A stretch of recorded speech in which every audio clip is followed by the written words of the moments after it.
What's up, y'all? I am back, and I'm already breaking my rule. A couple videos ago, I swore that I was not going to do any more late-night recordings, but here it is. It's 1 a.m., and I'm going to do a late-night recording because I just feel like doing it. I'm, as promised, a couple videos back, or many videos back, I said that I would be returning to Blighttown and taking the long way, the shitty way. And so I'm equipping the spell Remedy and returning to the depths for the door that I basically had the key to a long time ago. The reason I'm running down here right quick is I'm still trying to get the spiked knight, like Kirk, whatever his name is, to appear. He does appear down here, but for some reason I can't find the exact spot that I need to walk through to make him appear. He should be invading me for whatever reason. I'm searching in vain. I will get this fucker to appear because I do have to farm 30 humanities down here at some point by killing these rats. So I know he'll invade me sooner or later, but sadly, he did not appear that time. At any rate, when we killed the gaping dragon, I believe his name was, and through that door, we got a key, which opens up this big-ass door. And it's just a cruel and unusual, evil form of punishment that the folks at From Software would ever conceive of somebody who's basically like level 25 coming down this way to get into Blighttown. It is pure, unbridled hell. I mean, this character's in its 60s, and it still fucking sucked. I've got plenty of health, plenty of spells, plenty of everything to survive it. And yeah, I just finished going down here, and it's just miserable. I mean, this is one of the areas that gave Dark Souls its legendary reputation, because there is fall damage, there is, or not even fall damage, fall death, there is poison damage, there's toxin damage, it's easy to get lost, there's creepy weird noises that you can't tell where they're coming from. It's just, it's this crazy little labyrinth, and it's hard to find your way through. And, you know, it is worth exploring it a few times to kind of learn your way around. But yeah, if I weren't making a walkthrough video, I would not run. Or if I came through here again, I would basically like speed run through and just grab the few things that I really want, like the Wanderer set. But yeah, there's not a whole lot of incentives to pull you down here. It's not like there's like a Firekeeper soul or something incredible down here, or like, you know, an ember that you can't get anywhere else. It's just the horrible long way down, and all you have to do is start your character with the master key, and you can take the shortcut down. So the thing to be aware of in this part of the room is that these bastards are down below to the right and in front, and what their thing is, they can, even if you have your shield up, they can still bite you in the face and take away a ton of your health, or they can make you fucking fall off shit like a goddamn fool, like I just did, because I was trying to be cool and get around them so I could backstab them. So what their thing is, though, they're pretty tough in melee, but what they like to do is like grab your shield and bite your face, and if you're low level, they will pretty much just kill you. Anyway, even though I'm not actively playing, I'm doing commentary after the fact, that still makes me mad watching that. So I gotta take a sip of water to cool off.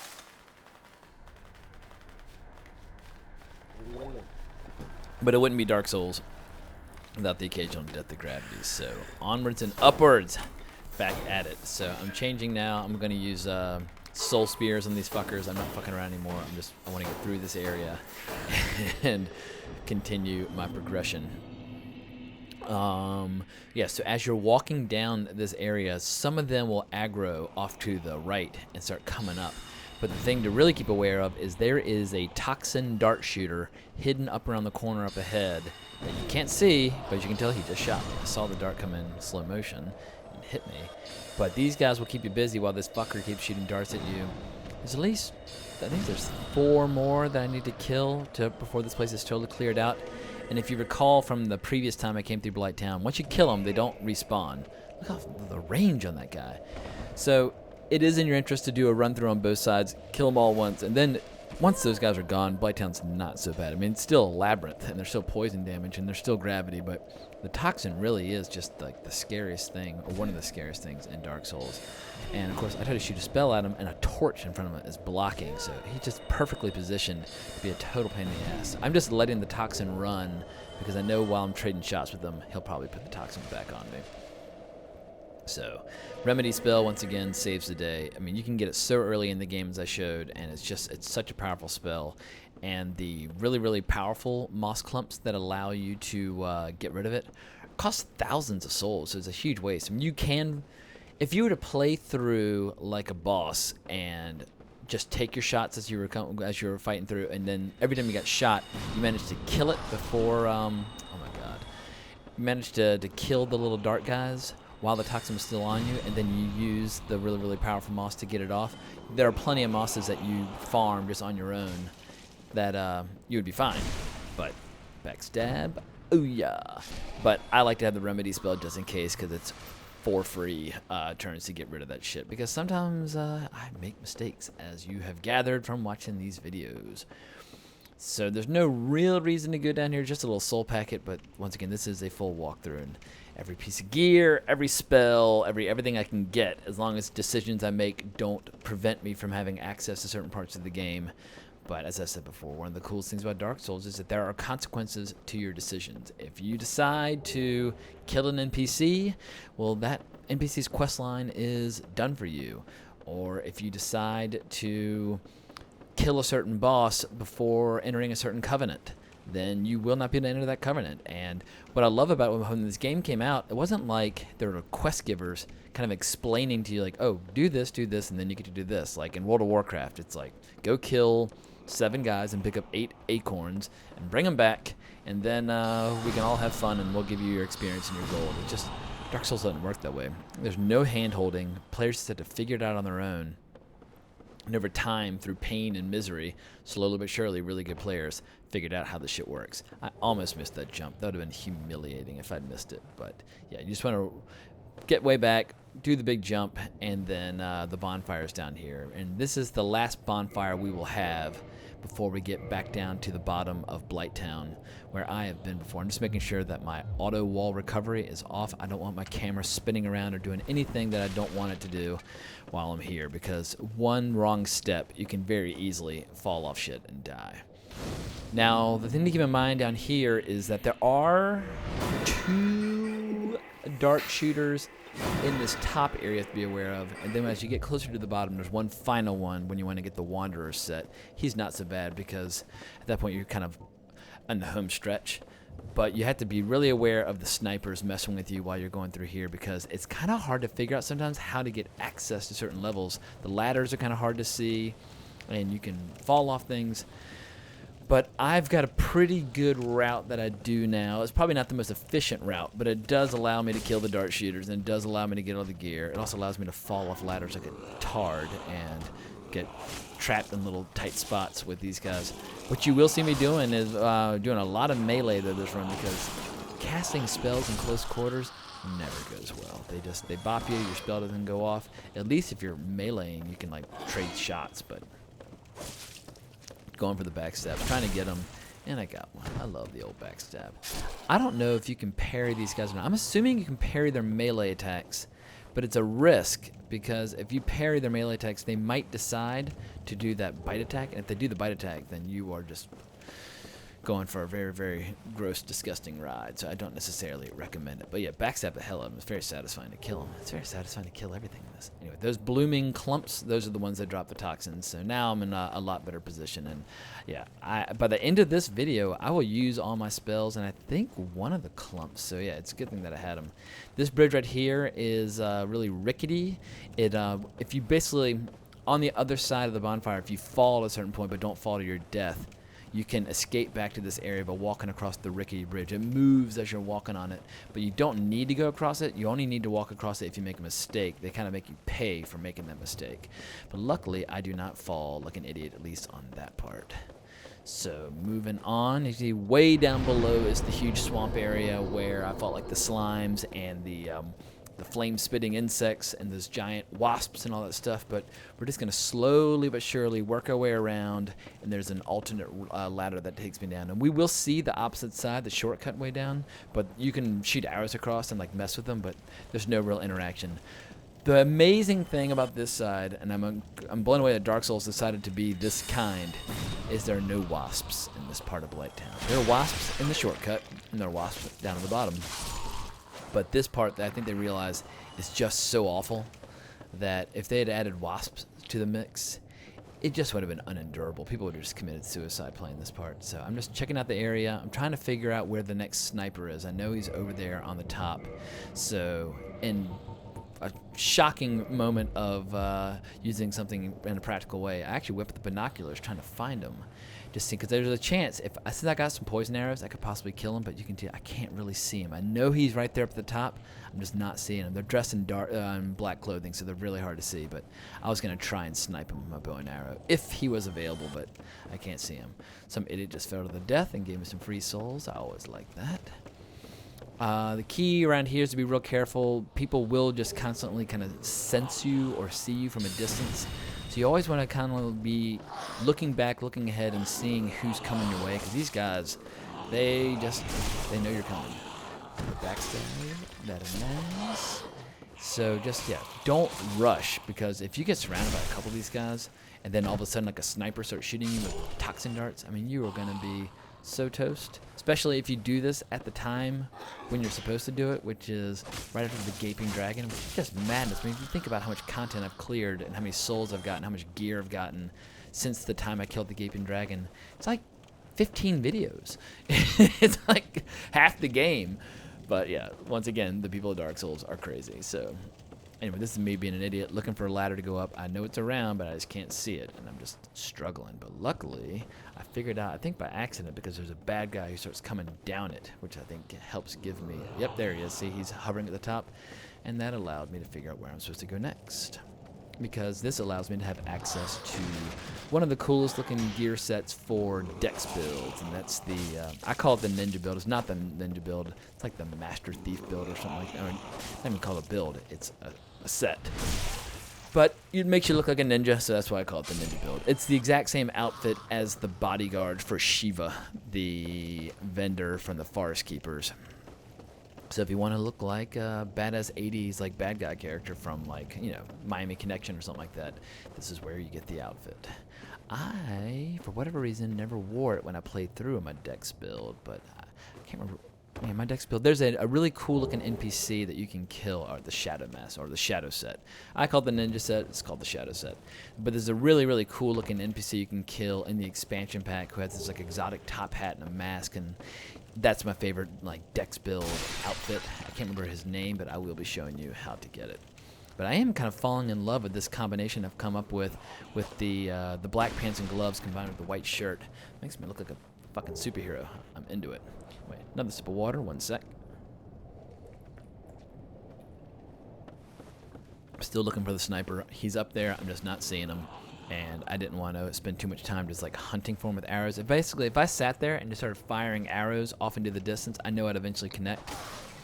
This is another example of somebody who smelled me and they're coming to get me.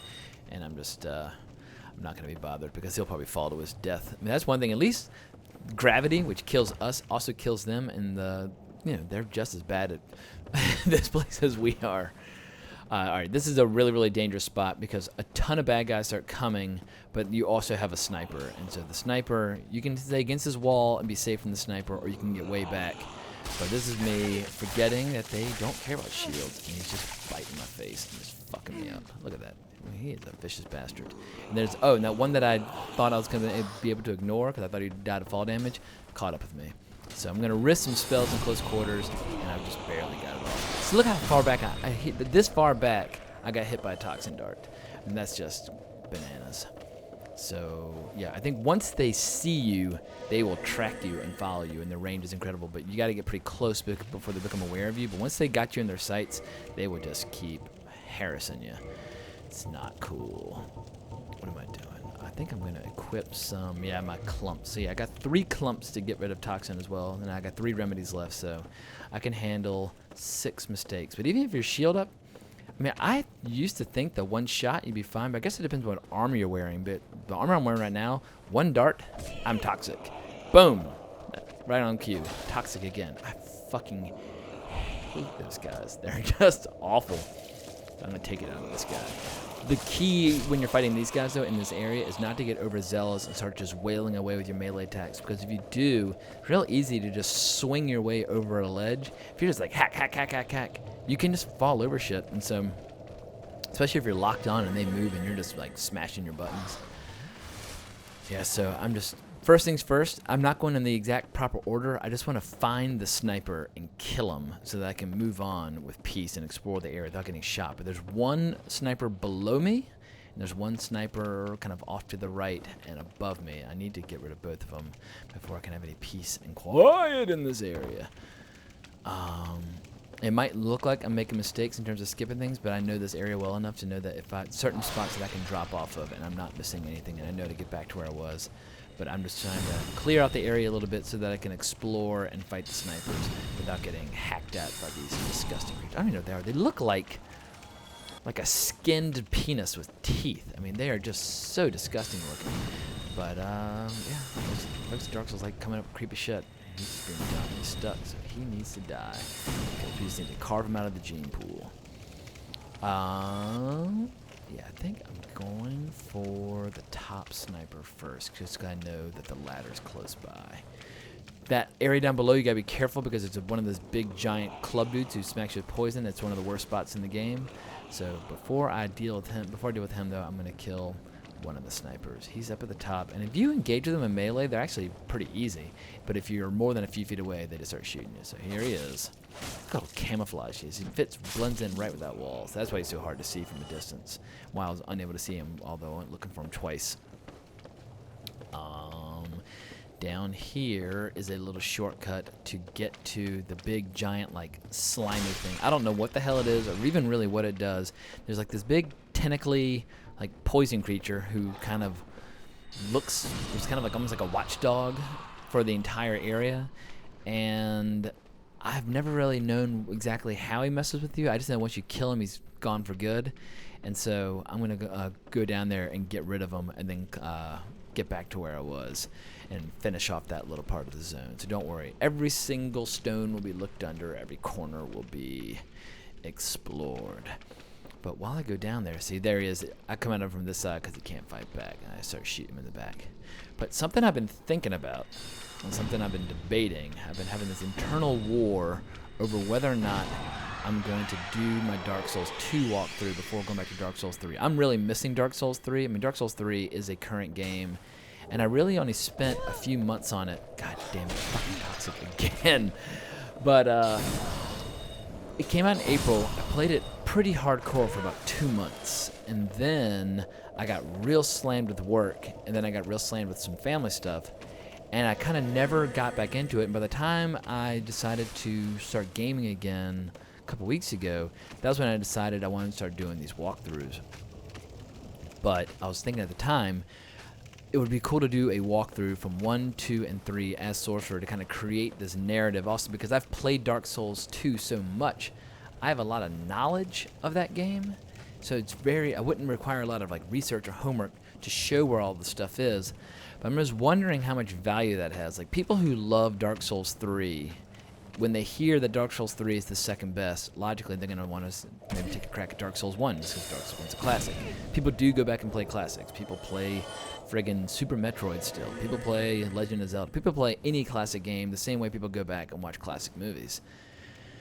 But I'm just wondering how much value a Dark Souls 2 walkthrough has, because when people go back 5, 10, 15 years from now and want to see what Dark Souls was all about, they're going to play Dark Souls 1. Or, I don't know, maybe Dark Souls 3. This is me being real careful, just trying not to fall over the edge hitting this guy. So it's worth it even just to get hit, not to fall off. But we find out this Wednesday when the Dark Souls 3 expansion comes out. If that's coming out pretty soon, I will probably just skip Dark Souls 2, get back into the Dark Souls 3 community, start working on my videos there, because I want to be finished with my walkthrough before the new content comes out, so I can just dive right into the new content when it's brand new, and that way those videos will be as relevant as humanly possible. So I guess I don't have to make up my mind till Wednesday. If they say expansion pack is coming January 2017, I'll be like, all right, fuck it, I'm playing Dark Souls 2 just because I want to show off that information. But just because I know that information doesn't mean I need to necessarily share it. I mean, I know a lot about World of Warcraft because I played that shit for years, but I'm not going to go back and do a how-to guide on how to clear Vanilla and Burning Crusade and Wrath of the Lich King and all that stuff. I mean, it would be kind of fun, but it's not necessarily going to be that valuable because people aren't really exploring that content anymore. But I do feel like Dark Souls 1 is going to be one of those enduring classics that people return to, because even if with no PvP or no community at all, it's still a really, really phenomenal solo experience. Open, this is me about to get knocked off. I've died here before. I mean, he poisons you and knocks you back, and there's a ledge behind me, so I'm just panicking because I'm poisoned. He's swinging at me.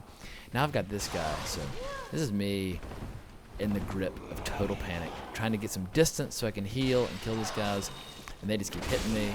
I know there are ledges all around. They got knockbacks. I'm just flipping the fuck out. But that soul spear, I shot 2 because I was panicking so badly, but 1 soul spear luckily hit both of them. They both died. Soul spear is a powerful spell, and it just wrecks their faces.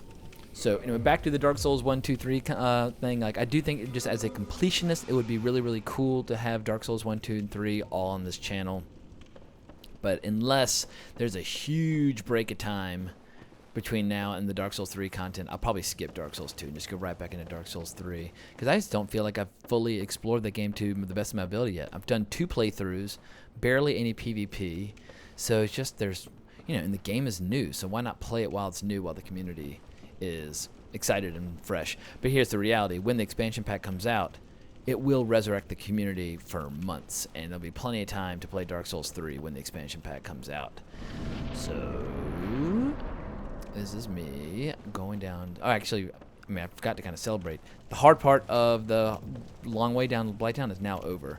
And I love this little message. Someone's like, I did it. So they recognize they got through Blighttown as well. Down below here, there are those flame-spitting insects who are a pain. And there are wasps who are a pain. And there's one final sniper who's a giant pain. But the really, really hard part is over. If you fall right here, there's a good chance you're not going to fall to your death. You're going to fall and land on something. Like, I mean, don't just go rolling off willy-nilly things. But for the most part, now is when you can exhale and take a breath. This little secret passageway, I've never really understood what it's for, because if you look down, it looks down to the place behind the bonfire. I guess if you took the long way down the first time, this would be your clue that when you find the bonfire, to run all the way behind it and grab that piece of gear. But man, I can't even imagine coming down here the first time, because by the time you get down here, you're going to be out of flasks, out of spells, out of everything. And if it's your first time down here, it's not like you know where the bonfire is. So it's this huge, giant area filled with fucking insects and poison swamp and all this horrible, horrible shit. It's just, it blows my mind just how overtuned this area is. But then again, fucking toxic. God damn it. And I can't target them. I mean, these guys are just evil. So, yeah, when anytime you feel like you're struggling in a game, just thank your lucky stars. You're not playing Dark Souls 1 when it's brand new and no one knows where the next bonfire is, and you're just getting lost, getting toxic, just suffering, because I feel nothing but pity for the people who played this zone for the first time through. Because first time I played this zone through, I was using a walkthrough. I was using a guide to help me through, and even then it was hard. I mean, I've been through here now many, many times, and it's still hard, so... Anyway, the reason I killed that guy, A, because he's annoying as shit, but around the corner is the Wanderer set. And the Wanderer set is one of the all-time great, kind of like classic Dark Souls outfits. It just, when you think of Dark Souls and someone playing, you kind of think of that set. It looks cool in Dark Souls 2, it looks cool in Dark Souls 3. It just makes you look like a kind of a ragged, kind of like robed warrior, and it's got pretty good stats and everything. So yeah, there are a lot of people who just love rocking out the Wanderer set, but I'm so in love with this little outfit that I've invented for this character that I think I'm just gonna stick with. There's a very good chance I might just stick with this gear for the rest of the game, except when I kill the 4 kings, I will get the Witch Beatrice set, and that's pretty badass looking as well. And because I've never had a female sorcerer in Dark Souls, I've never had a character that a witch set would be really appropriate for. So there's a good chance after I kill the 4 kings that I might jack up that set just because it looks so badass. It's got like a flip collar and like a trench coat and a big ass hat and everything. I probably won't wear the hat because it doesn't have a magic buff, but I might wear the jacket. We shall see what we shall see. So, getting rid of all my poison. Now, there are 2 things I want to do before continuing on to the next zone, the Great Hollow.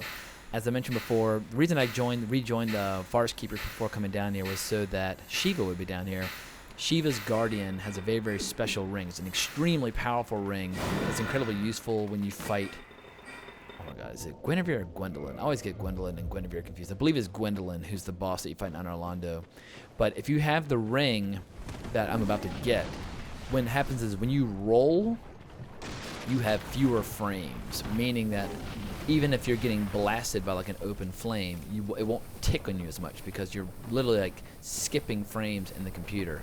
Now what I'm going to try and do, and I kind of fail, is Shiva will aggro to you if you attack his ninja buddy. But if the bad guys around here attack the ninja buddy, you can kill the ninja buddy and get his ring without alienating him. It doesn't really matter because I'm not going to fuck around with Forest Keeper Covenant. I'm not going to farm the Ring of Fog you get there by doing PvP. And I'm not going to buy into the stuff from Shiva because if I wanted to buy it, I would have already bought it. But I was just going to try and show you the right way. But basically lure these guys in, let their fire hit the ninja. Try and protect yourself if you can, but I'm just messing up. But yeah, so Shiva's getting his ass kicked. So I think Shiva's getting pissed off more than anything. And yeah, the ninja's just chilling. So far, Shiva's not pissed off at me yet, at least. But yeah, I'm starting to panic. I think I'm going to die because I'm poisoned and getting hit by fire, and I'm just fucking everything up. So time to heal, and get back there and see if I can get Shiva to die. But what I should have done is put on some flame-resistant gear. I got a flame-resistant shield. This is good news. Took it. But there is the bodyguard. He went down. And I can get the ring now. But I'm about to die, so I'm trying to get the fuck out of here so that I can heal before grabbing his ring. At this point, Shiva's pissed, and I can't quite tell if he's pissed at them or if he's pissed at me. I think he's pissed at me, even though I didn't hit him. But that just sucks. But the Darkwood Grain Ring, that's the ring that I want. When I fight Gwendolyn, I very well might wear it because it really, really helps defeat that boss. So I wanted to have it in my back pocket. There are some bosses that I struggle on more than others. For whatever reason, I do sometimes struggle on Gwendolyn. So I just want to make sure I've got all my ducks in a row before messing with her. But I'm not going to mess with her for a while. But anyway, Shiva died. He must have been poisoned or flamed or something. I didn't mean to kill him, but he died. And so I got his Murakumo, which is, I don't know, hopefully it's a cool sword. But I will no longer be buying any of his gear. All of his gear is Dex gear, so, you know, and also I got a shitload of souls from it as well, so that's never a bad thing. Anyway, so there's the ring, Darkwood Grain Ring, and it's a pretty rare one because a lot of people don't come down here as a forest keeper, and so they don't even have access. So now I'm just loading up all my shit with all my attack spells. I got one last job to do before moving on to the Great Hollow, and I wasn't even positive that I was going to get it right because if you remember at the beginning of the video, Siegmeyer of Catarina was still chilling by the fire. He hadn't left yet, but I know his next stop is down here in Blighttown, and just to save me time, like I wanted, unless I talk to him down here, his daughter doesn't appear in the Crystal Cave area. So I just rolled the dice, and because I knew where he's going to be, and then I see him off in the distance. So yeah, the goal is to talk to Siegmeyer here, so that it will spawn the gold golem near the Crystal Cave, so that I can rescue his daughter. Then I can reunite Siegmeyer and his daughter, and I can get that quest going along.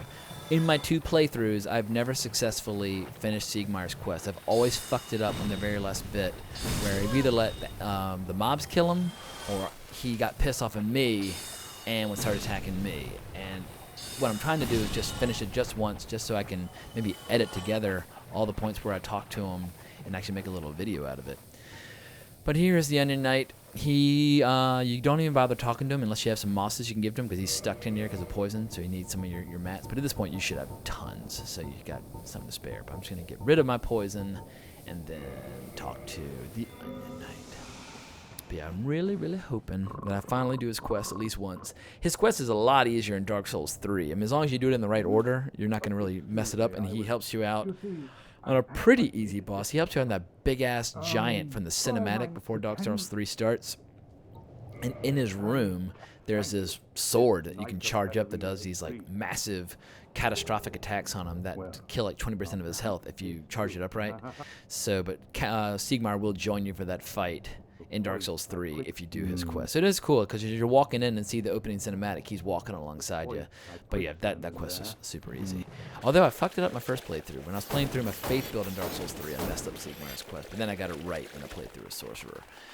Anywho, we are moving on to the Great Hollow, which I've shown you this entrance before. If you haven't been here yet, there are some walls you got to hack your way through. There's one wall. And now I'm here. So next video I'll be doing Great Hollow, and I'll be getting those mats, taking a bow. Thank you so much for watching. Please subscribe, hit like, all that good stuff. And I'll be back at y'all tomorrow with my walk through the Great Hollow. Thank you so much.